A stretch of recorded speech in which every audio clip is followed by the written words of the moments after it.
পড়া মনে হইতেছে আসমান থেকে কোরআন নাযিল হইতেছে। এত সুন্দর পড়া, কত রঙের ঢঙের পড়া শুনলাম, এই পড়া কোনোদিন শুনি নাই।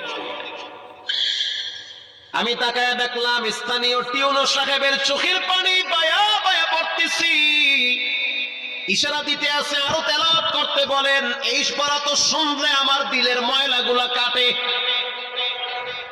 আল্লাহর ঘরে যখন গেছি বাইতুল্লাহ ফজরের টাইমে ইমাম সাহেব তেলাওয়াত করলে যেমন মনে হয়, মনে হইতে আছে ওই কোরআনের আওয়াজটা এখন এই মসজিদে বাজতেছে। ছোট বাচ্চাটা তেলাওয়াত করলো, বড় সন্তানটাও তেলাওয়াত করলো। এবার যারা হাফেজ সাহেব ছিল তারা প্রশ্ন শুরু করলো, যেখান থেকে প্রশ্ন করে পৃষ্ঠা ঠেকায়া দেয়, একটা জায়গায়ও আটকাইতে পারে না। এমনকি বাচ্চা দুইটা এটাও বলেছে, যদি আপনাদের যদি ধৈর্য থাকে তো আমরা দুইজনে পুরা 30 পারা এখানে এক দাঁড়ানে পড়ায়া দিব। আশা করি একটাও বাঁচবে না। এত সুন্দর পড়াশোনার পরে মোতাল্লি সাহেব বলল, সব বাদ, আমার কাছে এই দুইজনই পছন্দ হয়েছে। এই দুইজন রে মোতাল্লি সাহেব দাঁড়াইতে পারে না, হুইল চেয়ারে বসে থাকে, কাছে ডাইকা বুকের সাথে জড়ায়া ধরছে আর বলতে আছে, আল্লাহ, এমন একটা সন্তান যদি আমার থাকতো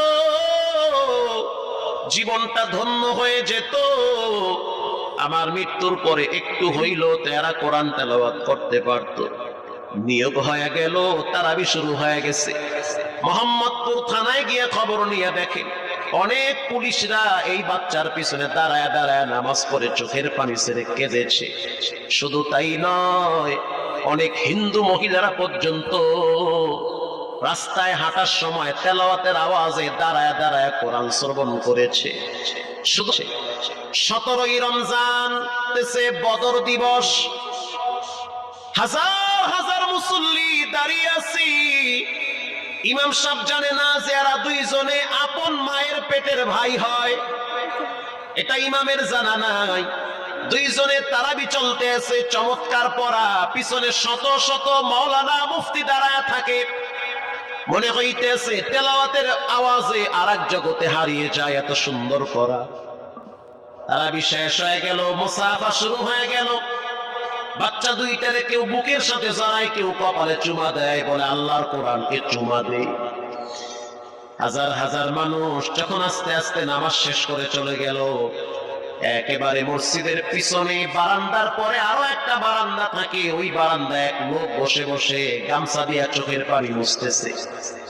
কিছুক্ষণ পরে লোকটা দেওয়ালের সাথে কপালটা ঠেকায় দিয়া একেবারে অস্থির হয়ে গেল। মনে হচ্ছে তার ভিতরে কাঁপুনি শুরু হয়ে গেছে।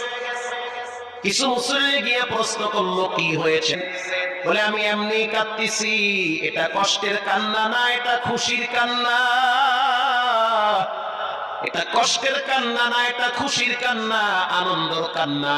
আল বুকাউ মিনাল ফারাহ, অতি সুখে মানুষ কখনো কখনো কেঁদে দেয়, চোখের পানি ছেড়ে দেয়।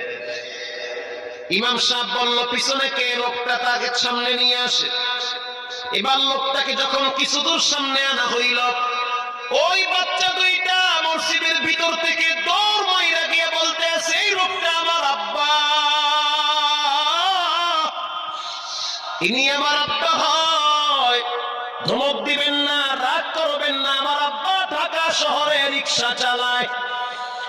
রিক্সা চালায় চালায় আমাদের দুইটা ভাইরে কোরআনের হাফেজ বানাইছে। ইমাম সাহেব ধমক দিয়ে বলতে আছে, আপনি কেন দেরি করলেন? আগে কেন আসলেন না?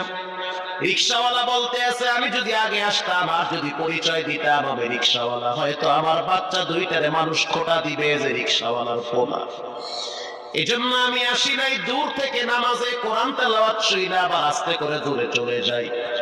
মাঝে মাঝে বাচ্চা দুইটার সাথে দূর থেকে আইসা দেখা করি।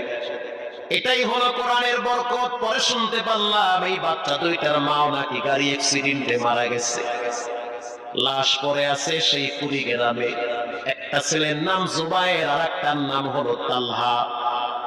রিক্সাওয়ালা বলতে আছে, আমার আফসোস নাই, কষ্ট হলো এক জায়গায়, সেটা হলো ঈদের সময় বাচ্চাগুলা তো বাড়িতে যাবে, বাড়িতে যাওয়ার পরে দেখবে ওদের মায়ের লাশ কবরে পড়ে আছে। ডানে বামে মাটি, সামনে পিছনে মাটি, মাটির ঘর, অন্ধকার কবরে মা ঘুমায়। ঈদের দিন এমন কোন দরদি নাই যে আমার বাচ্চাগুলারে সান্ত্বনা দিবে। গত ঈদেও দেখছি বাচ্চা দুইটা মায়ের কবরের পাশে দাঁড়ায় দাঁড়ায় লম্বা টাইম কেঁদেছিল। আমাদের ঘরে কোনো ঈদ নাই, রিক্সাওয়ালাকে সান্ত্বনা দেওয়া হইল, নসিব আপনার ভালো, কপাল খুলে গেছে।